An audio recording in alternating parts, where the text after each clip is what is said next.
ఇచ్చి మిగిలినవి చేతబట్టుకుని భుక్తాయసంతో కైలాసమునకు వచ్చి మాతాపుత్రులకు పాదాబదం చేసి సంకల్పించగా ఉదరము సహకరించగా నానా అవస్థపడుచుండగా శివుని శిరస్సు ఎందున్న చంద్రుడు చూచి పక్కపక్క నవ్వాడు.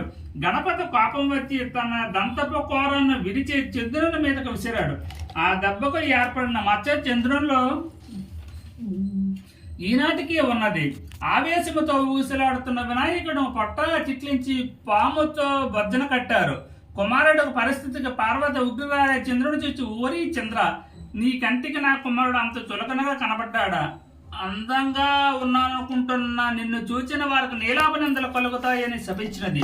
ఆ జగన్మాత శాపానికి చంద్రుడు గచ్చగచ్చలాడిపోయాడు. జగదీశ్వరి పాదాల మీద పడి శాప విమోచనము చెప్పమన్నాడు.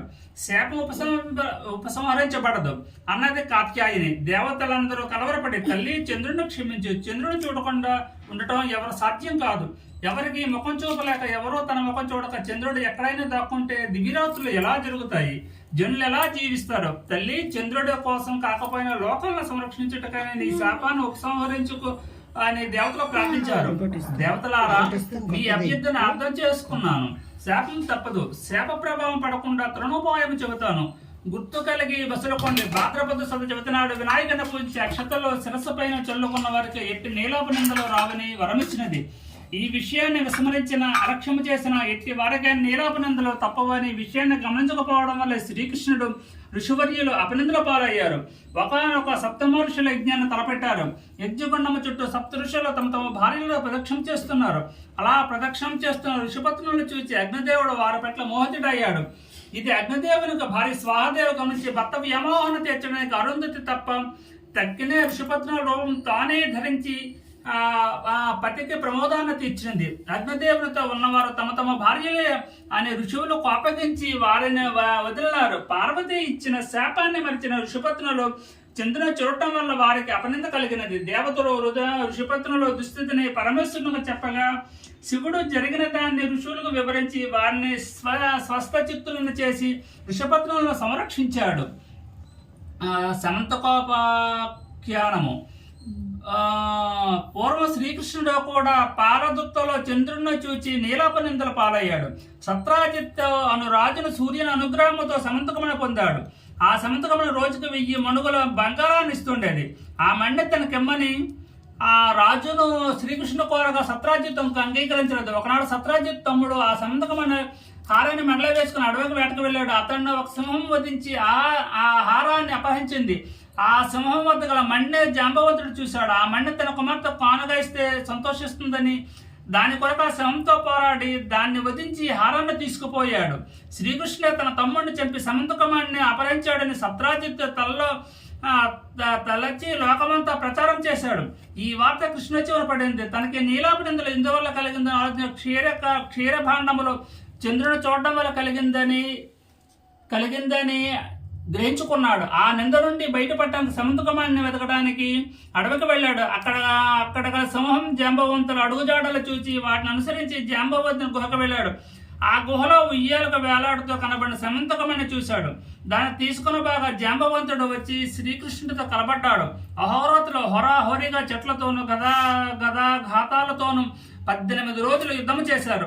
తుదక జాంబవంతుడు తనతో ఇన్ని రోజులు అలసిపోకుండా యుద్ధము చేసిన త్రేతాయుగంలో శ్రీరాముడిని గ్రహించి సమంతకమాన్ని శ్రీకృష్ణునికిచ్చి తన కుమార్తెను యుగం జాంబవతితో వివాహం చేశాడు. శ్రీకృష్ణ ద్వారకు వచ్చి సత్రాజిత్తును పిలిచి జరిగిందంతా చెప్పగా ఆ సమంతకమాన్ని వానికి ఇచ్చివేశాడు. సత్రాజిత్ తన పొరపాటును తొందరపాటును తెలుసుకున్నవాడు ఆ మణితో పాటు తన కుమార్తె సత్యభామను శ్రీకృష్ణునికి వివాహం చేశాడు.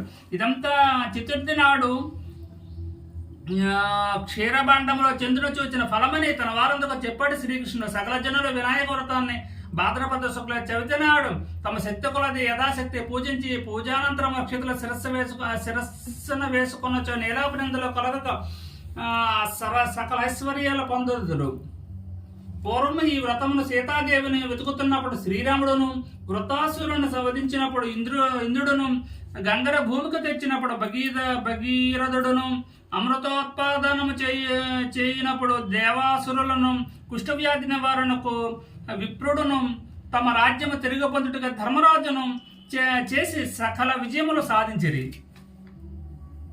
అయిపోయింది. ఓం గణానాం త్యా గణపతిం మహేమేవ కవిం కవినాయామసం జ్యేష్ఠరాజ్యం బ్రాహ్మణాస్పదానం నిశాసనం సీదాపాసాదనం తొండమనేకదంతమన తోరపబజ్జియ ఓమాస్తాన్ మెండుకమోయి గృజ్జుల మెల్లని చూపులు మందహాసమం కొండక గుజ్జు రూపమున కోరని విద్యులకెల్ల నొజ్జయ ఇండు పార్వతీ తనయ ఓయ గణాల్ప నీకమురొక్కిదన్ తులతన విఘ్నమస్తున దూర్జటనంద నీకమురొక్కదన్ ఫలితము సేవయ్య నిన్ను ప్రార్థన చేసద ఏకదంత నావల ఫలచేత గంటగమున వాక్కు నేనెప్పుడు బాయకుండు నీ తలపను నన్ను వేడదయ్య దైవ గణాధిప లోకనాయక తలచేతనే గణనాథుని తలచేతనే విఘ్నపతిని దలచిన పనిగా దలచేతనే ఈరంబుని దలచిత నా విఘ్నమును తొలగించుటకన్ అటుకులు కొబ్బర పలుకులు చిటి బెల్లమ నానుబ్రోలు చెరుకు రసంబుల్ విటలాక్ష నుగ్ర సుధనకు బడుతరమగా విందు చేస ప్రార్థింతమదిన్ మంగళం.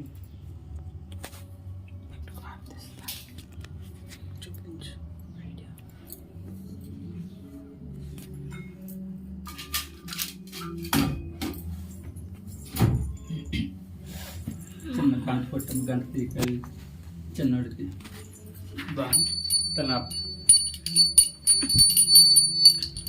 ఓ వజ్ర గణపయ్య నీ పంటు నేనయ్య ఉండాళ్ళ మీదకి దండు పంపు కమ్మనయ్యన కడముద్ద పప్పును బజ్జ పెరుగదినుచు కొరలు కొనుచు జయభగ్గులమనిచ్చు శుభమంగళం వెండ పళ్ళెములోన వేల ముత్యాలు కొండలు గనీలములు కలయబోసి విండుగ హారముల మెడ నిండ వేసుకున దండగ నీకిచ్చు ధవళహారతి జయమంగళమునిచ్చు శుభమంగళం శ్రీముత్య వంద్యనకు చిన్మయానందనకు భాసురస్తోత్రనకు శాశ్వతనకు సోమార్క నేత్రునకు సుందరాకారనకు కామరూపనకు శ్రీ గణనాథునకు జయమంగళమనిచ్చు శుభమంగళం ఏకదంతంబు ఎల్ల గజవదనంబు బాగైన కందంబు కొడుకు గొలుగు సోకైన మూషికమున సారథనొక్కచుడు భవ్యముగ దేవగణపనిపుడు జయమంగళమనిచ్చు శుభమంగళం చంగల్వ చేమంత చారేటి గన్నేరు తామర తంగేడు తరచుగాను పుష్పజాతులు తెచ్చి పూజింతునేనప్పుడు బహుశుద్ధ గణాపద బాగుగాను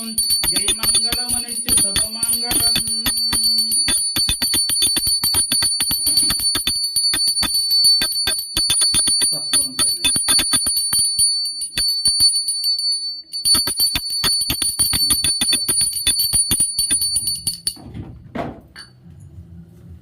దండం పెట్టు సార్ ఇటు వచ్చాను చిన్న